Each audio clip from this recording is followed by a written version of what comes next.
Para convertir este auditorio en un escenario lleno de entusiasmo y talento, el panel de actividades dedicó horas de arduo trabajo para organizar este evento, así como otros. ¿Sabías que los estudiantes de la Universidad de Brigham Young, Idaho, compartieron sus talentos musicales en frente de cientos de personas este pasado fin de semana?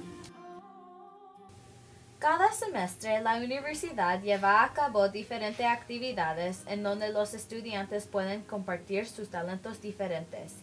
Este semestre no fue la excepción. El panel de talentos organizó el show We've Got Talent, el cual se llevó a cabo en el auditorium del edificio Kirkham. Un grupo pequeño de solo estudiantes empezaron a trabajar desde el primer día de escuela. Trabajaron cada semana para poner un evento como este.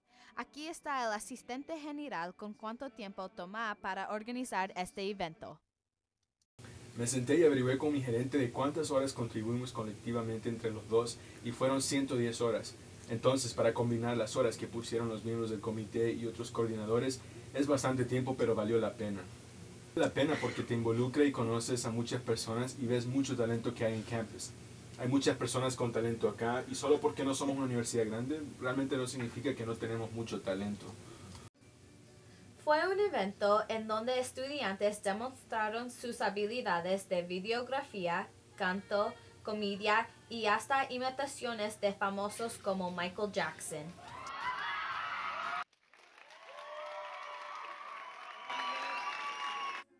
Organizar este tipo de actividades ayuda a los estudiantes a obtener experiencia de liderazgo, habilidades de comunicación y organización, y hasta cómo llevar a cabo audiciones para elegir a los participantes.